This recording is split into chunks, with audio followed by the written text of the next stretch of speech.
we are gathered here to commemorate the 80th anniversary of the Korean people's liberation from Japanese colonial rule.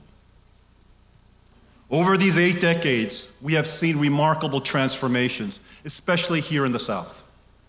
Yet, today we face a turbulent and divided present and an uncertain future. Old frameworks are crumbling, and we can no longer rely on past certainties to chart the path for the future.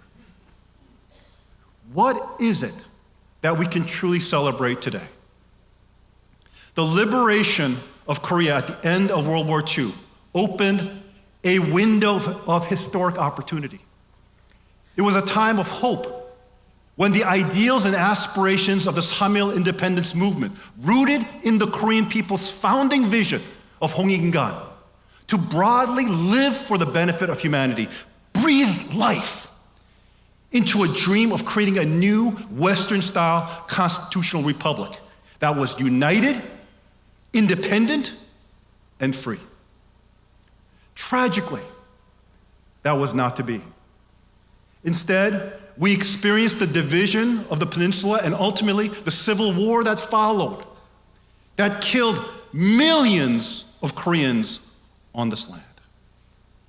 It is time to take stock and to understand from where we came from, where we stand today, and where we can find a clear vision and sense of national purpose that will guide us to a brighter future.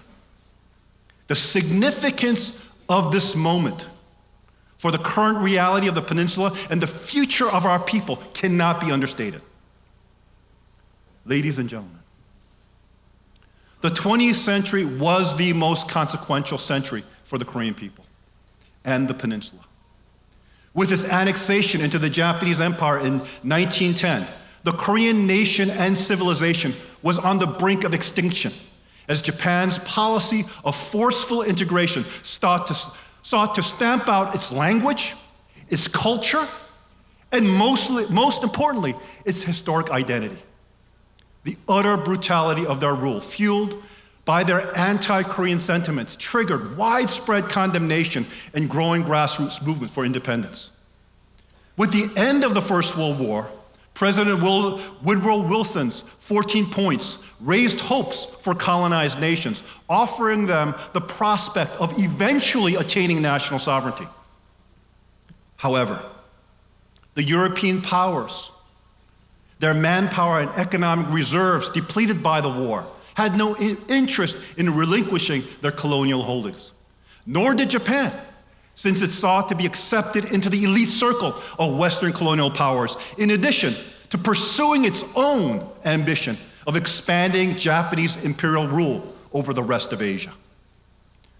Although the ideal of national self-determination for the colonized peoples died in the halls of Versailles, President Wilson's initiative sparked the kindling of national movements with a universal moral tone, hearkening to the American Declaration of Independence, and would eventually lead to the collapse of the colonial system.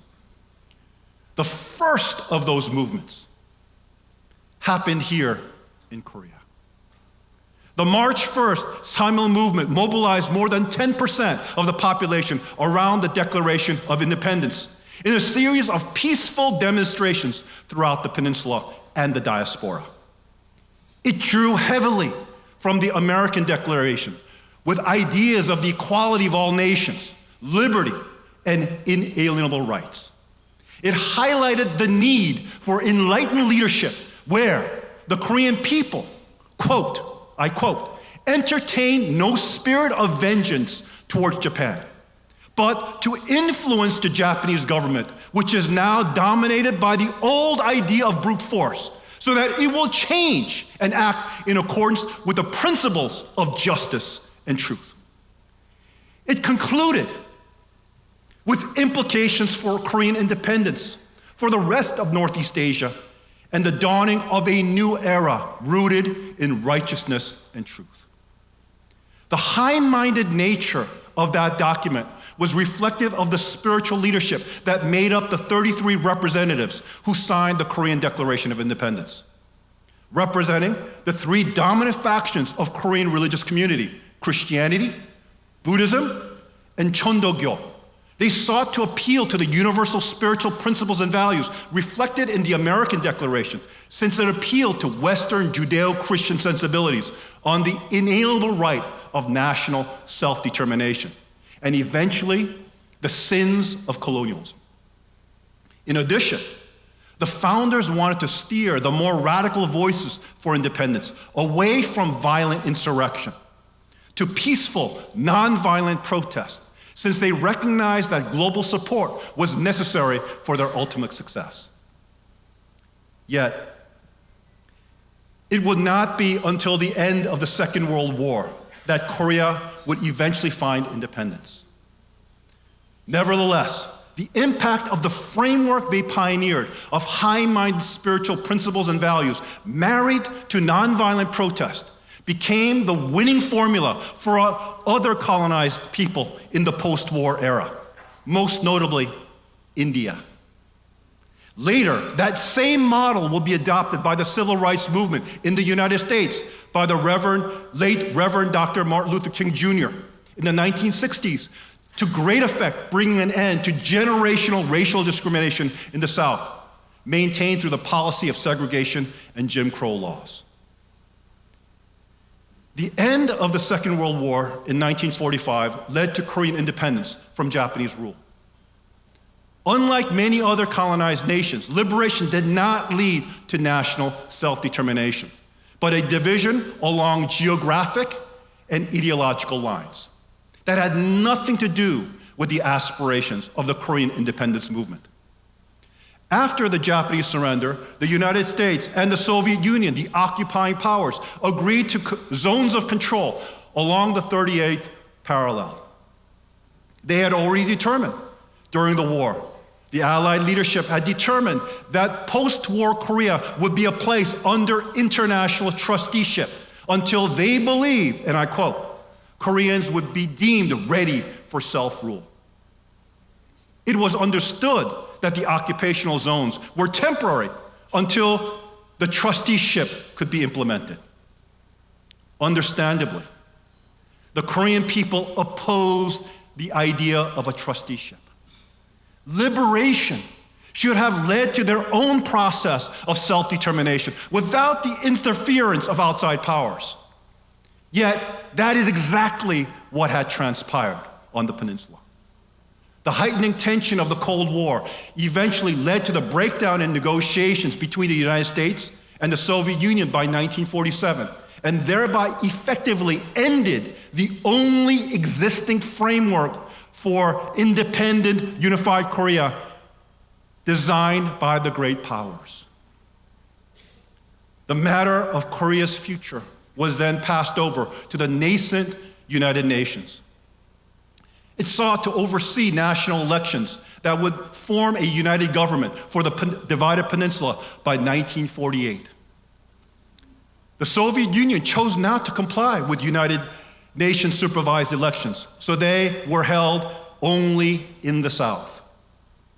This led to the formation of the Republic of Korea on August 15th, 1948, staying true to its independent roots, while the North established the Democratic People's Republic of Korea a few weeks later on September 9th under the dictatorship of Kim Il-sung.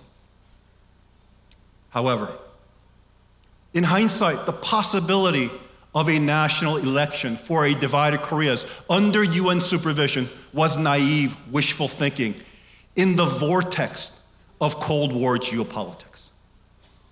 The Soviet Union had no interest in relinquishing control over their zones of influence in Eastern Europe and now in Korea. In addition, the civil war in China was going badly for the Kuomintang-led government forces against the Chinese Communist Party. And by 1949, their defeat on the mainland would lead to the formation of the People's Republic of China. Korea was swept into these global currents, and its fate as a divided nation sealed to this day. Thus, what all of you need to understand is that the division of the peninsula was a foreign construct that had nothing to do with the aspirations of the Korean people and their movement for independence and self-determination. Their dreams and aspirations were brushed aside like a sacrificial pawn on a global chessboard of great powers seeking to shape the future of Northeast Asia. Yet their interference on the peninsula and their vision for the region is what shaped the reality that we see today. One has to remember that nothing is created in a vacuum. The end effect is the accumulated consequences of past actions.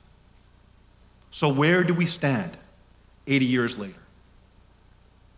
The Korean people are still divided, and the aspirations of the Samil movement remain unfulfilled. The two Koreas hold diametrically opposed worldviews and have traveled very different paths. The DPRK has become a repressive, dictatorial, nuclear-armed state that threatens regional and global security and whose population live in dire poverty. The ROK, on the other hand, has transitioned from a dysfunctional and corrupt republic into a military dictatorship and now back to a liberal democracy, in form at least. Despite all the political upheavals, however, the South has become an economic and cultural powerhouse globally due to the industry of its people.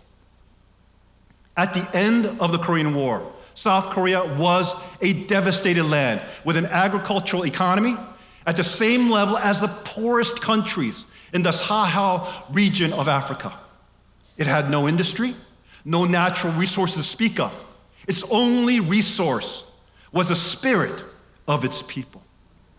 They went to work to create a strong, prosperous nation capable of standing firm against future attacks from the north.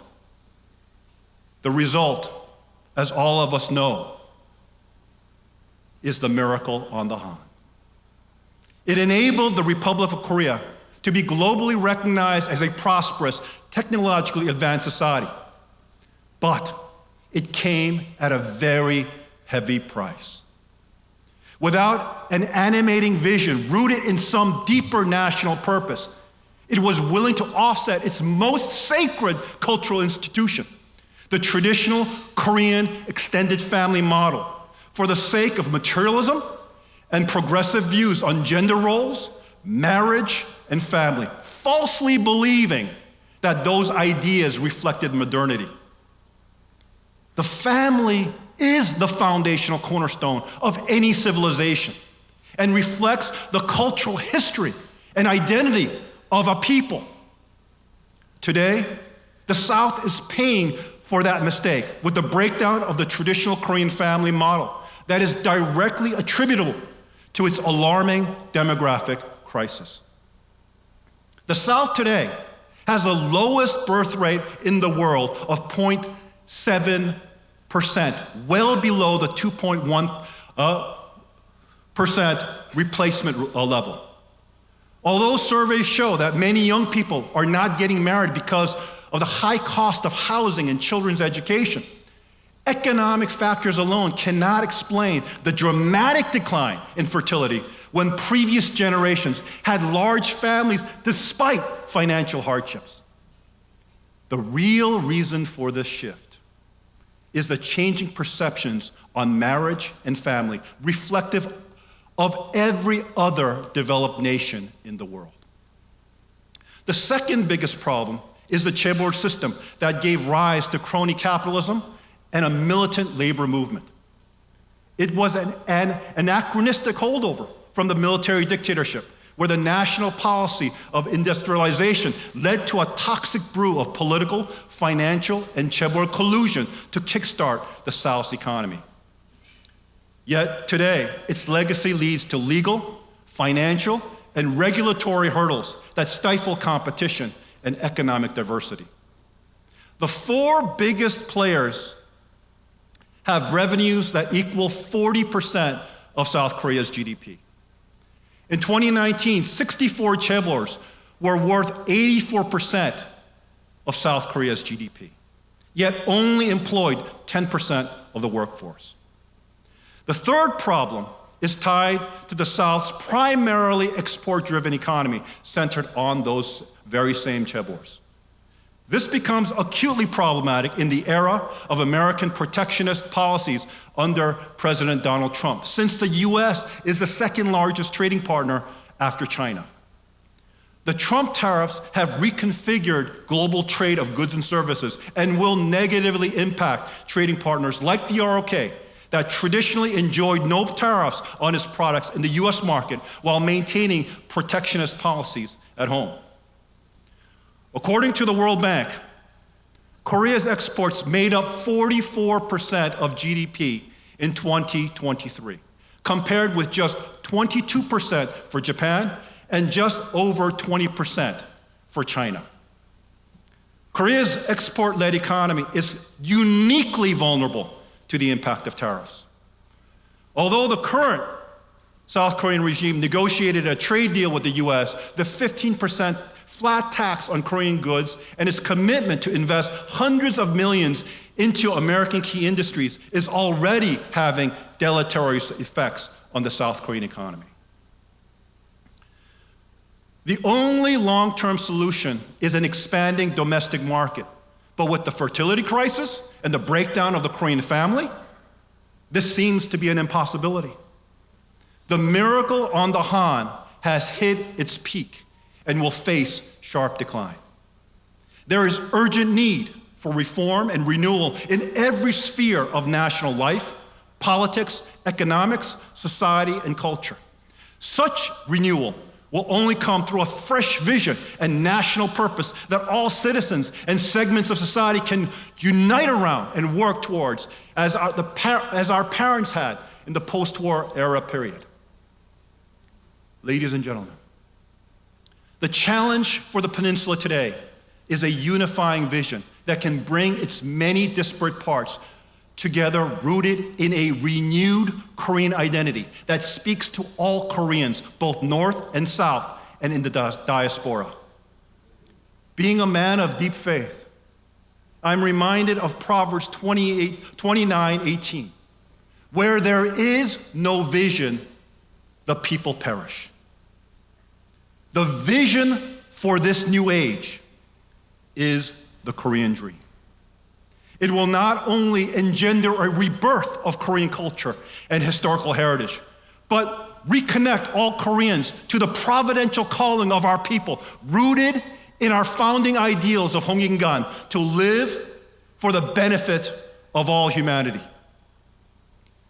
We will then create an ideal nation that marries the best of Korea with the modern world.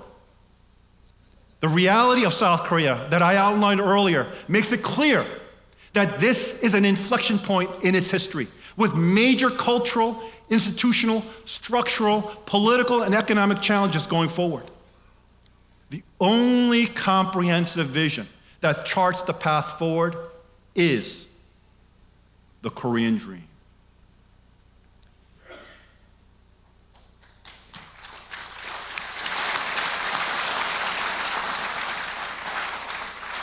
This is also a transitional moment for the North as well.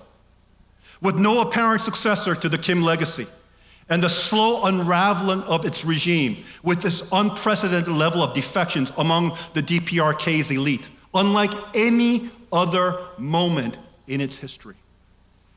The North's recent position to abandon its national goal for unification speaks volumes to its unwitting acceptance that they no longer have a compelling vision for unifying the peninsula. This is very significant because Kim Jong-un's grandfather, Kim Il-sung, started the Korean War to forcefully bring about unification.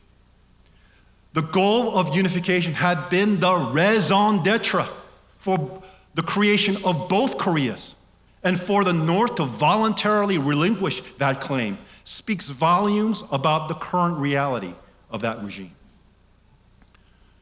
The world should view the DPRK's efforts to bypass and ignore the South, to once again establish dialogue with the United States, as a feeble effort to gain global legitimacy in pursuing now a permanent two-state solution on the peninsula.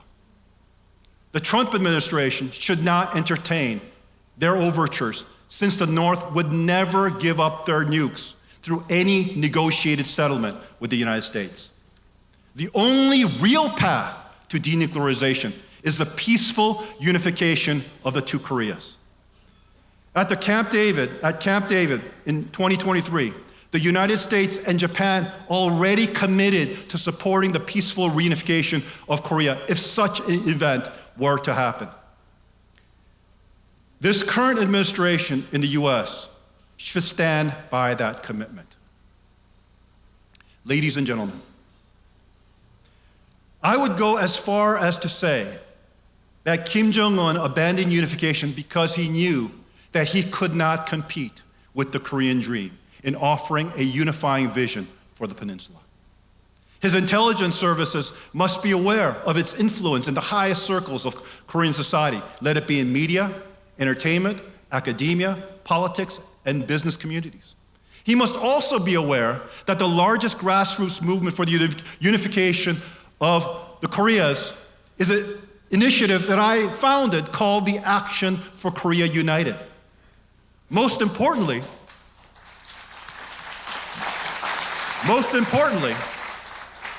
the 30,000 defectors that reside in Korea, as well as those in the United States and Japan, have rallied around the Korean dream and the AKU movement as their only real hope to realize unification and be reunited once again with their relatives in the North. He must also be aware of my family's legacy, the significance of my granduncle, Reverend Moon Yoon-guk's role in the formation of the Declaration of Independence and his leadership in the Samil movement for liberation. He knows about the history of my father, the late Reverend Dr. Sun Myung Moon, and his grandfather, Kim Il-sung. Although my father devoted his entire life to fight the evils of communism after experiencing the horrors in a North Korean concentration camp in Hungnam, in order to open a path towards unification, he was willing to go in 1991 to the very regime that had tried to kill him and his family countless times and had perpetuated such great evil on the Korean people and nation.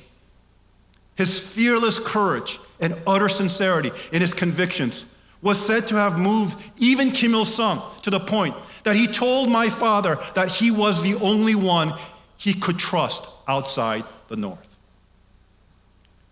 So, it is fair to say that the unrivaled vision for a unified Korea is the Korean dream. It is just a matter of time when it takes hold in the hearts of all Koreans, as well as inspire countless others around the world.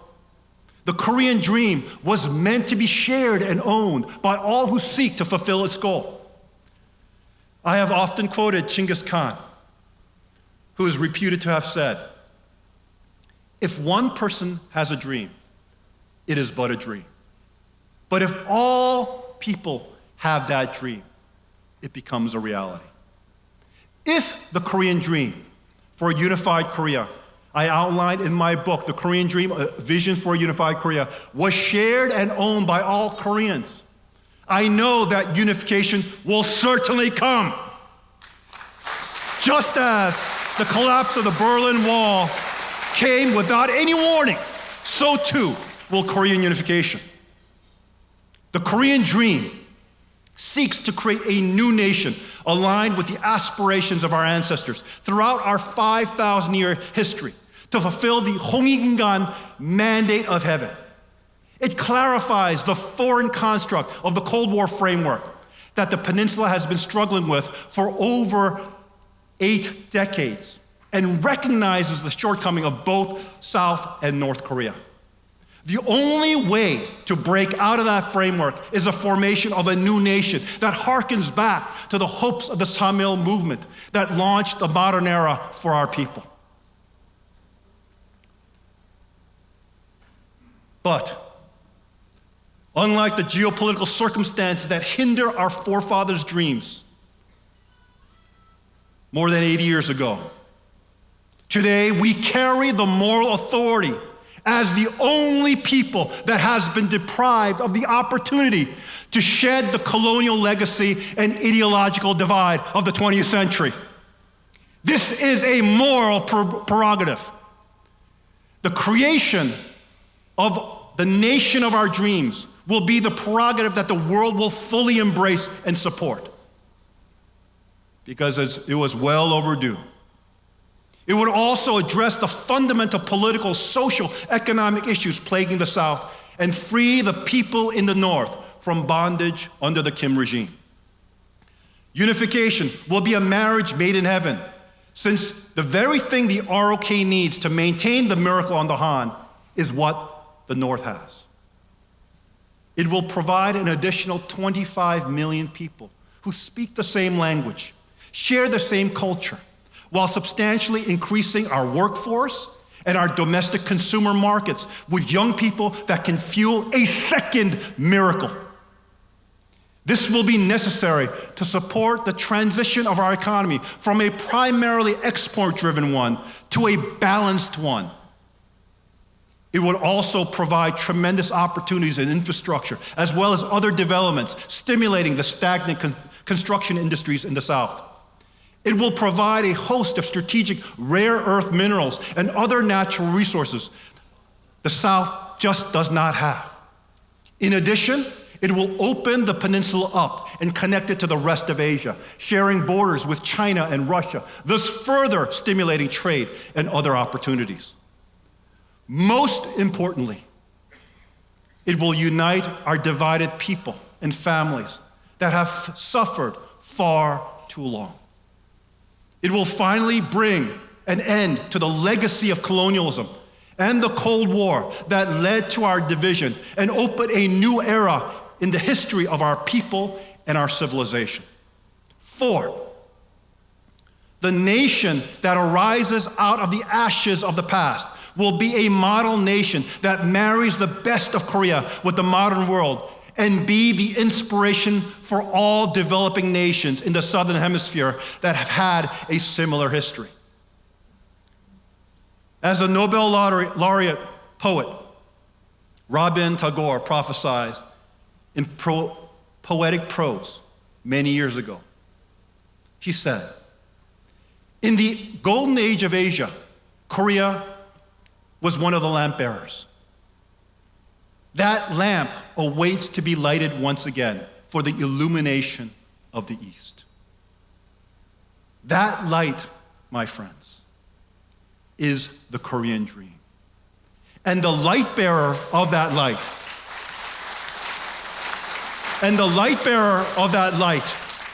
will be our new nation, aligned to our providential calling of living for the benefit of all humankind.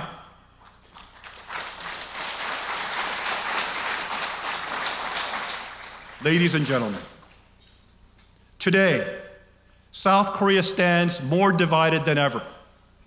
The political machinations and scandals surrounding the impeachment of the former president are a national disgrace and are exacerbating that divide. The only movement that can unite the disparate factions of the ROK is the AKU and Korean Dream movement for unification.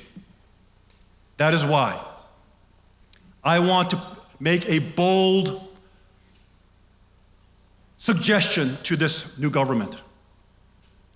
That is why I propose that they adopt the Korean Dream vision, since the former government had already adopted its platform. Second, I recommend the dissolution of the Ministry of Unification and install a non-governmental advisory committee in order to take the politics out of the unification agenda. And third, make the Korean Dream vision a mandatory curriculum in all primary and secondary schools. Ladies and gentlemen, the unification agenda can and will be the issue that brings Koreans together. I pray that this current regime will receive heaven's wisdom and seek to heal the fissures and wounds of our broken land. It is especially in the times of crisis that we can see clearly the path we must take. We live at a historic crossroads, in a time when the fate of the peninsula and our people lies in our hands. Today, we are celebrating the 80th anniversary of Korean liberation from Japanese rule. The number 8 represents new beginning. As a man of deep faith, I believe that divine providence is guiding us to undo the mistakes of the past and lead our people to the promised land of unification centered upon the Korean dream.